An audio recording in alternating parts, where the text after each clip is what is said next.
نحمده ونصلي على رسوله الكريم أما بعد فأعوذ بالله من الشيطان الرجيم بسم الله الرحمن الرحيم فاذكروني أذكركم صدق اللہ العظیم۔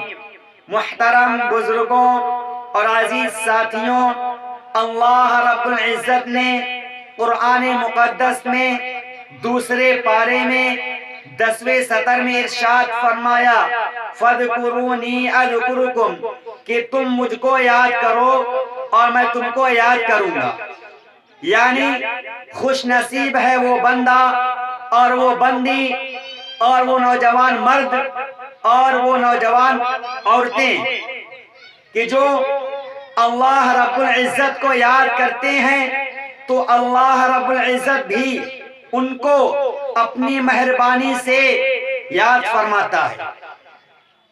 سید الذاکرین محمد صلی اللہ علیہ وسلم سے صحابہ نے عرض کیا یا رسول اللہ صلی اللہ علیہ وسلم، قیامت میں اللہ تعالیٰ کے نزدیک کون سا بندہ سب سے افضل اور سب سے اکمل ہوگا؟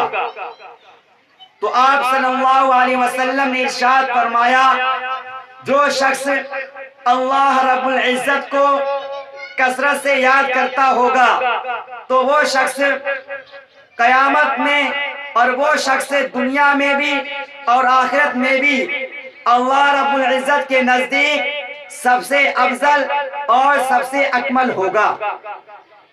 پھر صحابہ نے عرض کیا یا رسول اللہ صلی اللہ علیہ وسلم، کیا وہ شخص جو اللہ کی راہ میں کافروں سے جہاد کرتا ہے، وہ شخص یعنی کافروں سے لڑتا ہے، کیا وہ شخص بھی اس سے بھی زیادہ بڑھ کر اللہ کا ذکر کرنے والا بندہ افضل ہے؟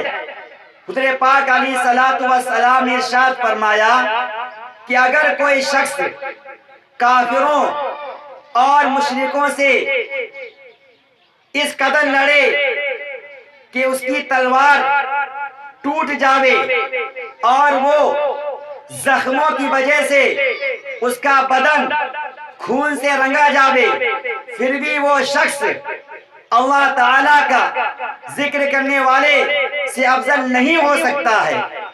کیا وجہ ہے؟ اس کا وجہ یہ ہے کہ جو ہے جہاد بھی اللہ تعالیٰ کی یاد کے لیے مقرر کیا گیا ہے، جیسے کہ نماز کے لیے وضو مقرر ہے۔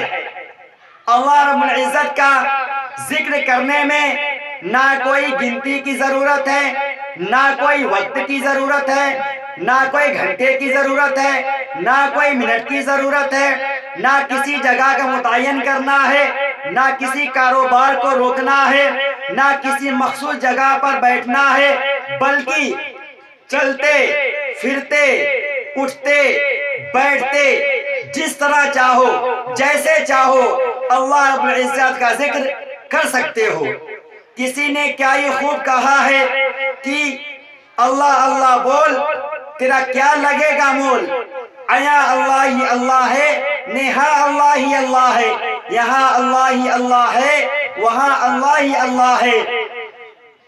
وہ شیریں نام ہے اللہ کا، جب اس کو لیتے ہیں اور چپک جاتی ہے تالو سے زباں، اللہ ہی اللہ ہے۔ ارے گزرتی ہے شہادت پنج گانا، اس کی مسجد سے نہ آئے گھر یقین سن لو ازاں، اللہ ہی اللہ ہے۔ کرو اللہ ہی اللہ دم بدم، اللہ خوش ہوگا، وہاں رحمت برستی ہے جہاں اللہ ہی اللہ ہے۔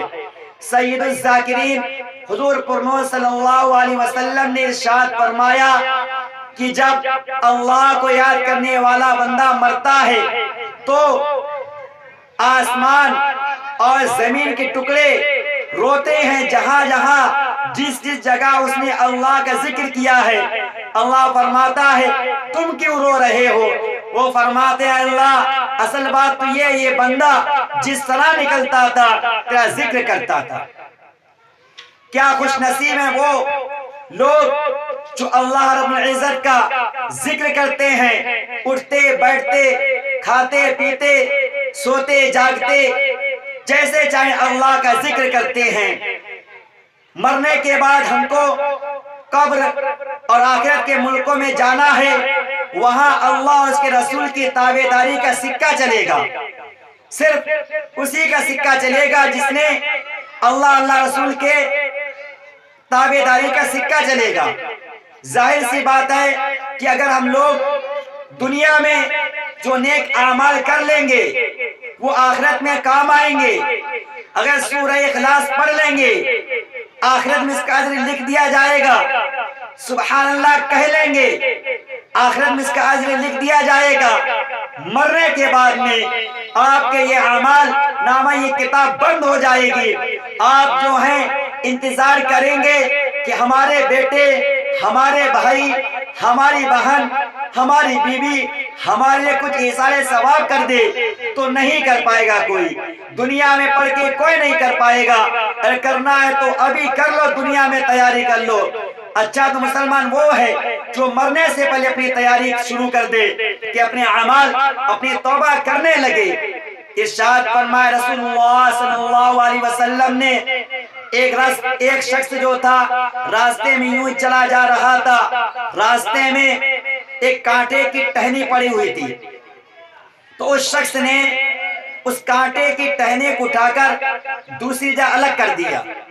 اللہ رب العزت کو اس بندے کا یہ عمل اتنا پسند آیا کہ اللہ رب العزت نے اس بندے کی مغفرت فرما دی۔ اس سے پتہ یہ چلا اگر کوئی بھی کام اللہ کو خوش کرنے کے لیے کیا جائے اور بندوں کو آرام پہنچائے تو اللہ رب العزت کوئی ہلکا سا کام ہو، چھوٹا سا کام ہو، اللہ کو خوش کرنے کے لیے کیا جائے تو بعض دفعہ اللہ رب العزت بندے کی مغفرت فرما دیتے ہیں۔ رسول اللہ صلی اللہ علیہ وسلم نے ارشاد فرمایا کہ تم میں سے کون ایسا شخص ہے جو اپنے وارث کا مال اپنے مال سے زیادہ پیارا رکھتا ہے؟ صحابہ نے عرض کیا یا رسول اللہ صلی اللہ علیہ وسلم، ہم میں سے کوئی ایسا شخص نہیں ہے جو اپنے وارث کا مال اپنے مال سے زیادہ پیارا رکھتا ہو۔ آپ نے عرض کیا اصل مال تو وہی ہے جو آپ نے اللہ کی راہ میں خرچ کر دیا، مرنے کے بعد تو مال وارثوں کا ہو جاتا ہے۔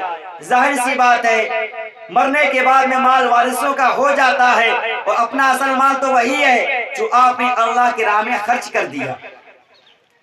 رسول اللہ صلی اللہ علیہ وسلم کے گھر میں ایک شخص نے جھانکا تو آپ صلی اللہ علیہ وسلم نے اس شخص کے فرمایا اگر میں تجھ کو جھانکتے ہوئے دیکھ لیتا تو میں تیری دونوں آنکھیں پھوڑ ڈالتا۔ آپ نے فرمایا جب تو جھانک چکا ہے تو اجازت لینے کی کیا ضرورت ہے؟ یعنی کسی کے گھر پر جھانکنا تاکنا یہ حرام ہے، اللہ کے رسول نے ناراضگی فرمائی ہے، اور جس چیز میں اللہ کے رسول نے ناراضگی فرمائی ہو اس میں اللہ کی ناراضگی ہے، اور یہ خصوصیت عورتوں کے اندر زیادہ پائی جاتی ہے۔ تو ہماری ماں بہنیں کسی گھر جھانکنے تاکنے سے پرہیز کریں اور اللہ کا ذکر خوب کریں، خوب اللہ کا نعرہ بلند کریں، اور اللہ کا چلتے پھرتے سوتے بیٹھتے اٹھتے بیٹھتے ذکر کریں۔ اللہ رب العزت ہم سب کو ذکر کرنے کے توفیق مرحمت فرمائے۔ وما علینا الا البلاغ۔